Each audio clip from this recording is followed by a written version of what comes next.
دن نا سرکار نے بیٹھے بیٹھے کیا ولی اللہ صاحب نے ازالۃ الخفا میں لکھا ہے حضور نے بیٹھے بیٹھے صحابہ سے فرمایا، کچھ لوگ بیٹھے رہتے تھے نا، کچھ لوگ زبردستی بوجھ بھی بنتے ہیں نا بعض لوگوں کی طبیعت میں، تو کہنا پڑتا ہے ان سے کہ چلیں مہربانی کریں اب کوئی اور کام بھی کریں. اور کچھ ایسے ہوتے ہیں کہ مثل تعویذ ہوتے ہیں کچھ لوگ، وہ جب بھی ملتے ہیں شفا ہوتی ہے. تو ایک دن سرکار نے فرمایا، حضرت انس بن مالک کہتے ہیں حضور نے فرمایا بھی سارا دن نہ بیٹھے رہا کرو، وقفے سے ملا کرو، وقفے سے محبت بڑھتی ہے، وقفے سے ملا کرو محبت بڑھتی ہے. کہتے ہیں حضرت ابو بکر صدیق بھی قریب بیٹھے تھے، وہ بھی سن رہے تھے. ظہر سے پہلے بات ہوئی تو حضرت صدیق اکبر ظہر میں آئے، نماز پڑھی اور چلے گئے. عصر میں آئے، نماز پڑھی اور چلے گئے. مغرب میں آئے، نماز پڑھی اور حضرت انس بن مالک کہتے ہیں ظہر کے بعد بھی حضور نے پوچھا ابو بکر نہیں آئے؟ دیکھ بھی لیا ہے، آئے بھی ہیں، لیکن فرمایا وہ تو نماز میں آیا تھا نا، ادھر نہیں آیا. عصر کے بعد پھر پوچھا ابو بکر نہیں آئے؟ آپ ذرا کبھی اس لذت کو محسوس تو کریں، ذرا دیکھیں تو صحیح ہے کیا ہو رہا. تیسری دفعہ مغرب کے بعد پوچھا انس یار ابو بکر نہیں آیا؟ تو حضرت انس بن مالک کہتے ہیں میں خادم تھا، قریب رہتا تھا، میں دوڑا گیا ابو بکر کے دروازے پہ دستک دی. میں نے کہا کیا کرتے؟ حضور نے 3 دفعہ پوچھ لیا آئے نہیں. کہتے صدیق اکبر دوڑے آئے، حاضر خدمت ہوئے. حضور حکم ہو؟ کہا یار تو سارا دن میرے پاس بیٹھا ہی نہیں، تو آیا ہی نہیں، تو نظر ہی نہیں آیا. عرض کی حضور آپ نے تو فرمایا تھا وقفے سے ملا کرو محبت بڑھتی ہے. تو سنو یار، میں کیا اس کا ترجمہ کروں اس بات کا، میں کن لفظوں میں ان جملوں کو بیان کروں، کہاں سے لاؤں وہ کیفیات جو یہاں پوری اتریں. حضور آپ نے تو فرمایا تھا وقفے سے ملا کرو محبت بڑھتی ہے. تو محبوب کی آنکھوں میں آنسو چمک آئے. فرمایا ابو بکر کہا تھا پر تجھے تو نہیں نہ کہا تھا. اور یار کہا تھا کچھ لوگوں سے، تجھے تھوڑی کہا تھا تو نہ جایا کر، تو یہیں رہا کر، تو رہا کر یار، تو رہتا ہے تو میرا دل لگا رہتا ہے.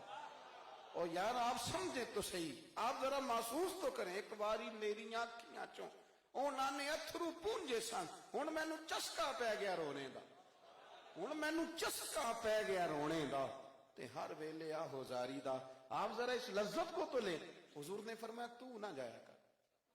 آپ دیکھیں نا میں آپ نے بات سنی ہوئی ہے، صرف اشارہ دینا ہے. حضرت صدیق اکبر نے یہ نہیں کہا تھا کہ لے جانا اور میری بڑی مقام ہے، حضور تمہیں پتہ ہے میرے بارے میں کیا کیا کہا کرتے تھے، مجھے گنبد میں دفن کر دینا، یہ نہیں کہا.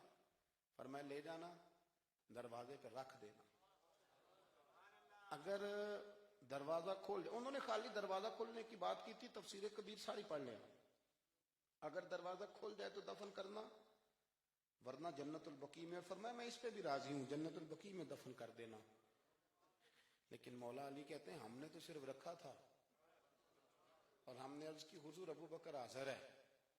انہوں نے کہا تھا اگر دروازہ خود بخود کھول جائے تو رکھ دینا. کہتے ہیں انہوں نے تو صرف دروازے کی بات کی تھی، لیکن گنبد کا صرف دروازہ نہیں کھولا، اندر سے آواز بھی آئی، اندر سے آواز بھی آئی، لے او سجنا اساں توڑ نہیں پائی، لے سجنا اساں توڑ نہیں بھائی. اور درویش کہنے لگے پانی پرن سہیلیاں رنگا رنگ کڑے، اسی تے پریا اس دا جانیے جس دا توڑ چڑھے.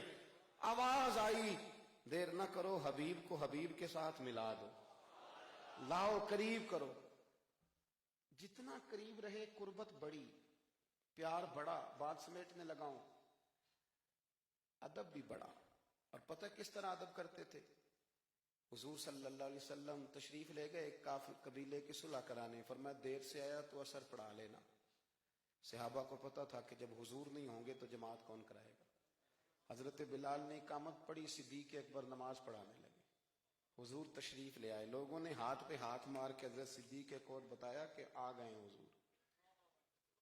اللہ کے محبوب کے لیے رستہ بن گیا، نماز کے بیچ میں رستہ بن گیا. صفیں توڑ رہے ہیں صحابہ، حضور کو رستہ دے رہے ہیں. صفیں ٹوٹتی رہی پر نماز کسی کی بھی نہیں ٹوٹی. صفیں ٹوٹتی رہی، نماز نہیں ٹوٹی. حضور پہلی صف میں پہنچ گئے تو جناب صدیق اکبر نے ایک قدم پیچھے ہٹایا. ہم نے سنا ساری زندگی یہی ہے کہ حکم آ جائے تو وہ ادب پر فوقیت رکھتا ہے. ایک قدم حضرت صدیق اکبر نے پیچھے ہٹایا تو حضور نے فرمایا ابو بکر نماز پڑھاؤ.